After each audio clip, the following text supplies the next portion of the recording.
नमस्कार व्यूअर्स, जय जगन्नाथ। केमिति अछंती आपण माने? मु स्वीकृति मो channel the brown skin girl को स्वागत जणाउची। बहुत इंटरेस्टिंग और मजेदार फैक्ट संगरे नहीं आछि मु आज आउ गोटे वीडियो। आजिर वीडियो रे रहिछि बहुत नुआ एडवेंचर्स, तेणु वीडियो टी शेष पर्यंत देखिबे आ मो चैनल टी को सब्सक्राइब डेफिनेटली करिवे। एथर मु बोट्रप सहर रो पहाड़ चढ़िली, एशियन सहर रो यूनेस्को रो वर्ल्ड हेरिटेज साइट को देखिली, आउ 168 मीटर ऊपरे राइन टावर रे डिनर मध्य करली। तो चलंतु आजिरो जर्नी आरंभ करबा। टेट्राहेड और बोट्रप सहर रो गोटे विश्व प्रसिद्ध स्थल। 1995 मसिया अक्टोबर 3 जर्मन रियूनिफिकेशन दिन एहा उद्घाटन करा हेतिला। 230 फीट उच्चतारे स्टील निर्मित गोटे टेट्राहेड्रन शेप एवं 3टी व्यूइंग प्लेटफॉर्म संगरे एटा स्थापना करा हेतिला। दिन हो कि राती सबु बळे लोक एहाकु देखिबाकु आसुथांती। बहुत लोक तो साइकिल रो बास्केट रे निज छुआ मानकु बसई पहाड़ ऊपर को चढ़ी की पळेई आसीथिले। एते जोरे पवन हेबारु सीढ़ी गुडी को चालिला बेले बहुत ही बेसी हलुथिला। मु एमिति जगह रे सब बेले निज को हजी जाउथबा पाई खोला आकाश तले खोला निश्वास नेबार खुशी ही अलगा। दलिया और सलाड नेकी जाइथिली तो सेठी ही बसिकी खाइली। संध्या रे फेरु फेरु सूर्य अस्त देखिलु और सते जेमती सुनार सूर्य रहिछि। तापरे वोल्स पार्क रे किछि समय रही आमे नेक्स्ट स्टॉप राइन टावर को बाहरी आसी। राइन टूम किंबा राइन टावर होछि डुसेल्डॉर्फ सहरर सबुठु ऊंचा और उल्लेखनीय बिल्डिंग। एहा 789 फीट ऊंचा एवं राइन प्रोमेनाड रो ठीक सामने रे जो पूरा डुसेल्डॉर्फ सहर दिसे। राइन प्रोमेनाड विषय रे मु पूर्व वीडियो रे कथा हेतिली, जदि देखि रहंती तो सेटा निश्चय देखिबे। टावर ऊपर रहिछि फाइन डाइनिंग कोमो रेस्टोरेंट, जोटा आगुरु बुक करबा को पड़े। रेस्टोरेंट टी गोटे घंटा रे गोटे पूरा सर्कुलर रोटेशन पूर्ण करे। आपण खाइला बेले पूरा सहरर सुंदर 360 पैनोरामा विजन देखि परिबे। आमे संध्यारे जेहेतु जाइथिलु 168 मीटर ऊंचा रे लाउंज रे एंट्री खाली मिलिला।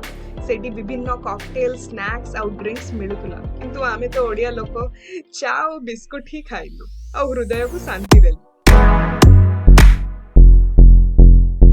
डे 3 रो ट्रिप मते एशियन सहर को नहीं जाइतिला, यूनेस्को रो वर्ल्ड हेरिटेज साइट ज़ोल्फेरन। गोटे समय रे ज़ोल्फेरन दुनिया रो सबुठो बड़ और प्रोडक्टिव कोयला खणी और कारखाना रूपे चर्चित थिला। एठी आपण 1800 शताब्दी रो जर्मन इंडस्ट्रियल रेवोल्यूशन बा शिल्प विप्लव देखि पारिबे।